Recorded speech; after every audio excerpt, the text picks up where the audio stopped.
Hello there, fellow cutscene skipper, sprout, or someone who hasn't bothered to read the lore. Today, I'm going to tell you all about the Al-Ra. Who are they, what are their origins, and how one tribe is taught to drink their own piss. Yes, really. Let's begin.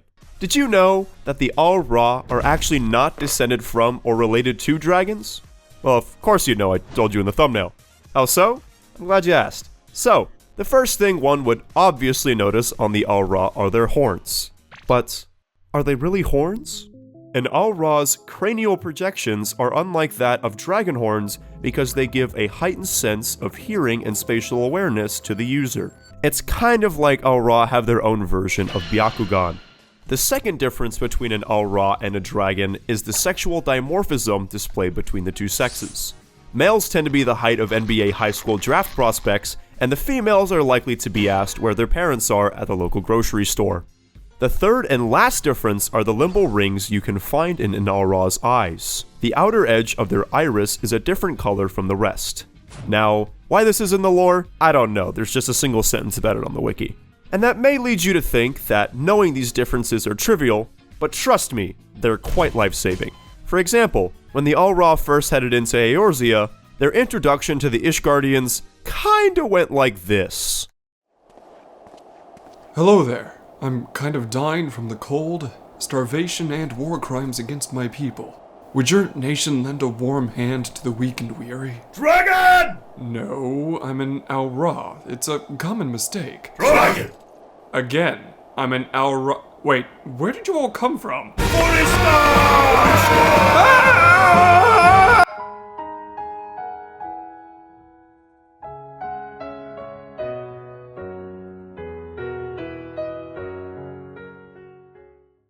Whew. Dark Knight job quests never fail to be brutal. Well, now that you know what the Al-Ra look like, let's break them down into their two clans. The Rain, that possess light scales, and the Zayla, that possess dark scales. Al-Ra storytellers say that both clans originated from the Azim Steppe, which is basically just Mongolia, with extra steps.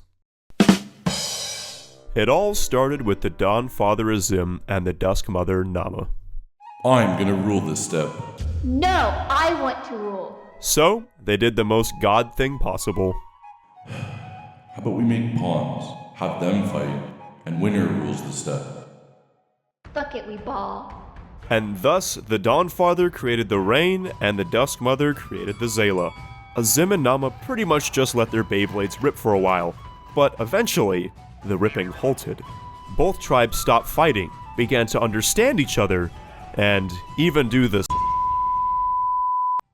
Oh fuck, they're not killing each other.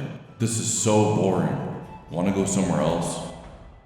Fuck it, we ball. So, the two clans were left to their own devices, as the Dawn Father and the Dusk Mother ascended into the heavens, and adopted a policy of non-intervention. How godlike of them. Eventually, all good things must end, and the Rain decided to leave the steppe, and go on a world tour! Basically, the Rain said, "Nah bro, we gotta follow that tranquility and solitude. Yeah!" So they migrated across Othard to places like Doma, Hingashi, Thabnair, and apparently the bottom of the ocean. Those Al-Ra really wanted to be left alone. For those who remained landlubbers, they assimilated the culture of the Hearers, learning their language, wearing their clothing, and absorbing their ways of life. The Al-Ra's initial move out of the Azim Steppe was met with much caution, as their race doesn't exactly look like someone you'd want to meet in the alleys behind Balmung quicksands. However, they proved that first impressions aren't everything and used their skills to become devout scholars and mages. Some even studied the way of the blade under a warlord on the island of Koshu to become formidable warriors. While the Rain are still few in number on the continent of Othard, they continue to spread and teach the gospel of Dragon Girl's superiority. Don't worry, I didn't forget about you. In the meantime, the Zayla were still chilling in the steppe and trying to still beat the shit out of each other. From the time the Rain departed, the Zayla became many tribes across the Azim Steppe. While that number is assumed to currently be 51, it may change as new tribes are formed, others are merged, and some get Thanos snapped. Despite all of these tribes' differences, they all abide by 2 rules. Respect the steppe, and respect the steppe mommy. A good way to satisfy both of these rules is by being strong. In fact, they made this a pivotal part of their society by hosting what's called a Nadam. Basically, all the tribes drop in Fortnite, PUBG, Apex style, and whoever emerges victorious gets to rule the steppe for the rest of the year. When the Zayla aren't trying to crank 90s on each other, they live a pastoral and nomadic lifestyle. Living off the land, they raise things like horse, oxen, and whatever the hell these are. I'm a bird. There is more than just that to their existence. Every tribe has their own cute little way of being quirky and not like the other tribes. You have your normal Zayla tribes like the Baduga, the Dotharl, and the Oranir that really just love beating the shit out of each other. There's also the smaller ones that generally just chill like the Mole. Others are just... yeah, it gets real quirky. For example, the Byron tribe lives in the desert area of the steppe. Their young is trained from a young age to consume their body fluids that they may venture deep into places where tribes are too pussy to go.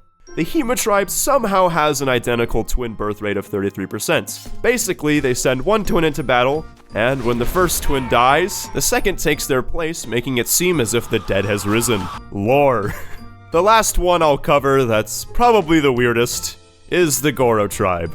They believe that horses are perfect beings, so their coming-of-age ritual is being wed to a horse of the opposite sex. I don't need to say anything more here. There's a bunch of other wacky tribes just hanging out on the steppe, so I recommend checking out the wiki to find more of those gems. Every Zayla tribe may be different, but they can all tell you that the steppe life is the best life. In the current age, your chances of meeting an Ra outside of the steppe have never been higher. With both the race showing themselves to be strong warriors and diligent workers, their numbers will continue to spread and prosper across Eorzea, provided you don't mistake them for dragons. Sayonara.